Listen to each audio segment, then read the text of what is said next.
ફરી એકવાર સાબિત થયું ઇમ્પેક્ટ એટલે ગુજરાત ફર્સ્ટ। વડોદરામાં વરસાદી ગટર નાખવાની કામગીરીના કૌભાંડ મામલે ગુજરાત ફર્સ્ટે વરસાદી ગટરના કામને લઈને અહેવાલ પ્રસારિત કર્યો હતો।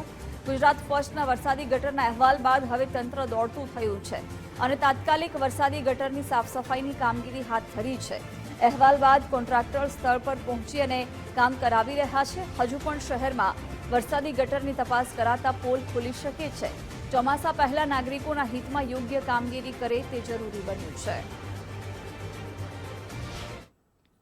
જે રીતે ગુજરાત ફર્સ્ટ દ્વારા આર્ય કન્યા રોડ ઉપર વરસાદી કાંસમાં ચેમ્બરમાં જે ડામર ભરાવ્યું તેને લઈને અહેવાલ દર્શાવવામાં આવ્યો હતો તેના પડઘા છે તે હાલ પડ્યા છે અને આ જે ચેમ્બર છે તેને સાફ સફાઈ કરવાની પ્રક્રિયા હાથ ધરવામાં આવી છે। મહત્વની વાત અહીંયા છે કે આ પ્રકારની કામગીરી માટે વડોદરા કોર્પોરેશન ફેમસ છે, પ્રખ્યાત છે, ત્યારે ચોક્કસથી સવાલો પણ ઘણા બધા અહીંયા ઊભા કરે છે। પરંતુ જે રીતે જોઈએ તો મીડિયામાં જ્યારે અહેવાલ આવે છે ત્યારબાદ આ જે કોર્પોરેશનના અધિકારીઓ છે તેમની ઊંઘ ઉડે છે અને આ કાર્યવાહી છે તે શરૂ કરવામાં આવે છે। આપ જોઈ શકો છો તે રીતે આખી આ જે ડામરથી ભરેલી ચેમ્બર છે કે જેનો અહેવાલ છે તે ગુજરાત ફર્સ્ટ દ્વારા બતાવવામાં આવ્યો હતો અને ત્યારબાદ આ જે અધિકારીઓ છે તેમજ જે કોન્ટ્રાક્ટર છે તેના દ્વારા હવે આ જે ચેમ્બર છે તેને સાફ સફાઈ કરવાની જે પ્રક્રિયા છે તે હાથ ધરવામાં આવી છે। મહત્વની વાત એ છે કે ચેમ્બરની અંદર જ્યારે પણ આ જે સ્લેબિંગ કરવામાં આવે છે, પુઠ્ઠા મૂકવામાં આવે છે તે પુઠ્ઠા પણ કોન્ટ્રાક્ટર દ્વારા નહોતા કાઢવામાં આવે અને તેને લઈને આખો આ જે ડામર છે તે ચેમ્બરથી ભરાયેલો જોવા મળે છે। જોકે હાલ તો અહેવાલના પડઘા અહીંયા પડ્યા છે અને આખું આ જે ચેમ્બર છે તેને તાત્કાલિક ધોરણે સાફ સફાઈ કરવાની શરૂઆત છે તે કરવામાં આવી છે।